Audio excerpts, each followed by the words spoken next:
किसी नगर में एक व्यक्ति रहता था। उसके मन में शुरू से ये इच्छा थी कि वो स्वयं को आध्यात्मिक जीवन की तरफ ले जाए। वो किसी चीज़ पर ध्यान ना देकर स्वयं के जीवन के अनुभवों द्वारा स्वयं के ज्ञान को बढ़ाना चाहता था। वो जीवन में किसी भी धर्म, संप्रदाय या मत से कोई संबंध नहीं रखना चाहता था।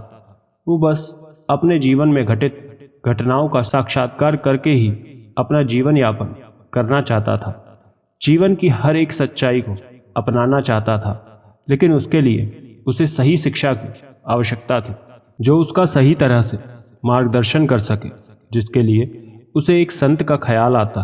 और तब वो अपने उद्देश्य के साथ अपने नगर से दूर एक पहाड़ी पे वर्षों से रह रहे बहुत ही ज्ञानी, बुद्धिमान संत के पास पहुंचता है। उस पहाड़ी पर संत की एक छोटी सी कुटिया थी, जहां उनके साथ कोई नहीं रहता था। ना वो किसी को स्वयं का शिष्य बनाते थे। वो अकेले रहते अपने सभी दायित्व को पूरा करते थे।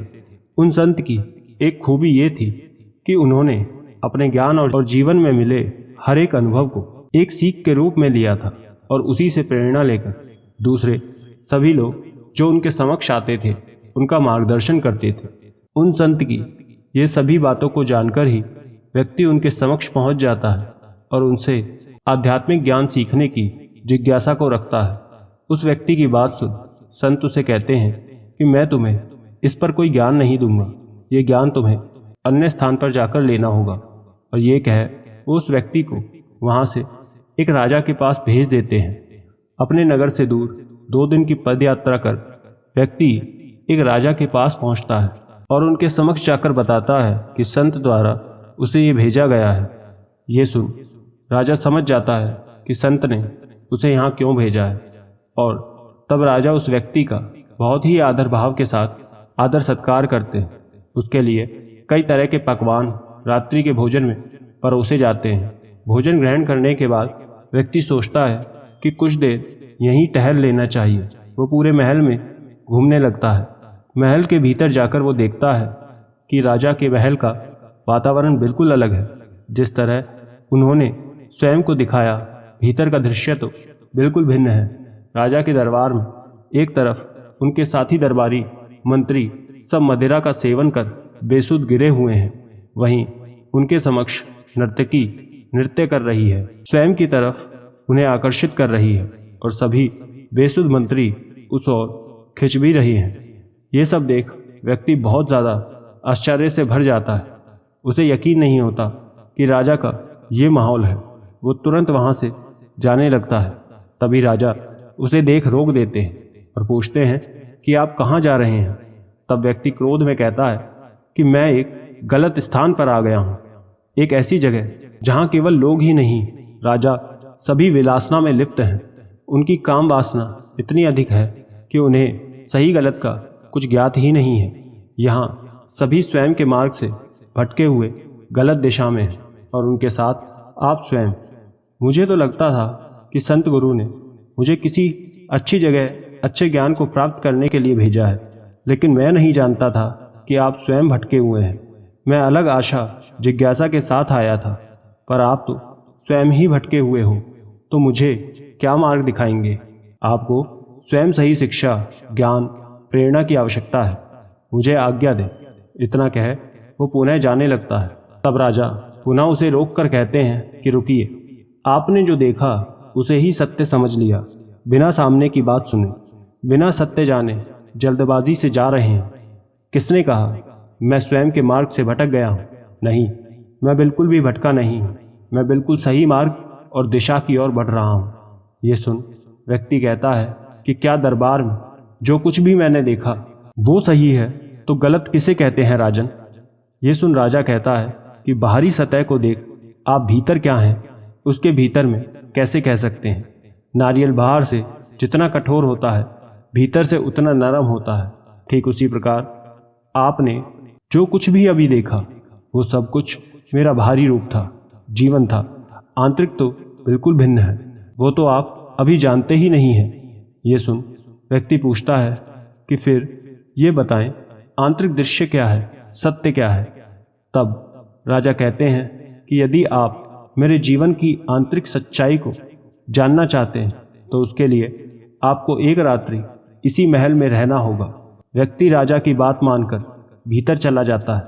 राजा उसके लिए एक बहुत ही नरम बिस्तर को तैयार करवा के एक कक्ष में उसकी सभी सुख सुविधाओं की चीज़ों को रख देते हैं और उसे वहाँ जाकर विश्राम के लिए कहते हैं। व्यक्ति विश्राम के लिए चला जाता है।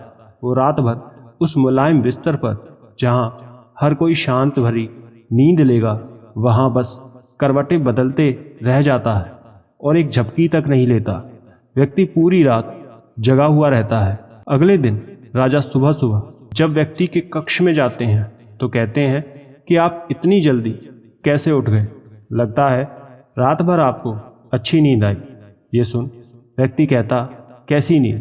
इस कक्ष में क्या कोई जानवर भी नहीं सो पाएगा? ये सुन राजा कहता है कि आप ऐसा क्यों कह रहे हैं? तब व्यक्ति कहता है कि क्या आपको ये दिखाई नहीं दे रहा? आप मेरे बिस्तर के ऊपर ये तलवार को टांग दिया है। रात भर इसे देख मैं बस डरता रहा कि यदि गलती से भी ये मेरे बिस्तर पर गिर गई तो मेरे प्राण तो वहीं निकल जाएंगे। स्वयं की रक्षा हेतु मुझे रात भर निगरानी करनी पड़ी। इस तलवार की चिंता ने मुझे रात भर जगाया। सच बोलूं तो कल का तो मेरा पूरा दिन ही अजीब था। मैं तो ज्ञान की इच्छा लेकर आया था, लेकिन मुझे तो न जाने क्या क्या देखने को मिल रहा है। उस व्यक्ति की बात पर राजा कहता है कि यही मेरे जीवन की आंतरिक सच्चाई है जो हर दिन मेरे साथ रहती है। ये मृत्यु जो हर पल मेरे सिर पर रहती है कि ना जाने कब मुझे इसके साथ जाना पड़ जाए। जब मैं सुबह उठता हूँ उसके बाद मेरे जीवन में कई तरह की चीज़ें आती हैं। मैं उन्हें देखता हूँ लेकिन कोई मेरा ध्यान नहीं भटका पाती। यानी कि इन सब के बीच रहते हुए ही मेरा ध्यान केवल तलवार के रूप में लटकी हुई मृत्यु पर रहता है। जो मनुष्य है जीवन की हर तरह की सच्चाई से भागता है। जिसके जीवन में दुख है वो उससे भागता है, गरीब गरीबी से भागता है, वो बस भागता रहता है। और यही कारण है कि ये सब उनके पीछे लगी रहती है। यदि मनुष्य जीवन की हर एक सच्चाई को जान ले, पहचान ले, उसे स्वीकार कर ले तो उसके जीवन में केवल सुख होगा। उसके जीवन के खट्टे मीठे अनुभव उसे खुशी देंगे। मनुष्य के जीवन की ये सबसे बड़ी सच्चाई है कि हर एक व्यक्ति की मृत्यु अटल है। अगर व्यक्ति ये मानकर चले कि सब कुछ के बावजूद मृत्यु ही जीवन का सत्य है तो वो किसी भी चीज़ में लिप्त नहीं होगा। वो सभी चीज़ों से हटकर सत्यता स्वीकार कर जीवन जीने लगेगा। जन्म मृत्यु सब कुछ एक प्राकृतिक क्रिया है जो जीवन में घटित होनी ही है। स्वयं के जीवन में, स्वयं के भीतर मानसिक स्थिरता लाओ, धैर्य ले आओ, ध्यान करो। जीवन की सच्चाई को जब तुम स्वीकार कर लोगे, जीवन सरलता के साथ आपके लिए कई अनुभवों को छोड़ देगा और वही अनुभव आपके जीवन में आध्यात्म की तरफ ले जाएंगे। राजा की ये बात सुन व्यक्ति समझ जाता है कि जीवन की हर एक सीढ़ी आपके लिए कई अनुभव को छोड़कर जाती है जो आपको सही मार्ग पे ले जा सकती है। बस आवश्यकता है तो उसे समझने की, स्वयं को भीतर से परखने की। व्यक्ति को सबसे पहले स्वयं को परखना चाहिए, खोजना चाहिए और तब कोई कदम आगे बढ़ाना चाहिए। स्वयं को समय दो, तब निर्णय लो। आशा करते हैं ये कहानी से आपने बहुत कुछ सीखा होगा। और भी ज्ञान को सीखने के लिए स्क्रीन पर दिखने वाली वीडियोस को एक बार ज़रूर देख लें। धन्यवाद।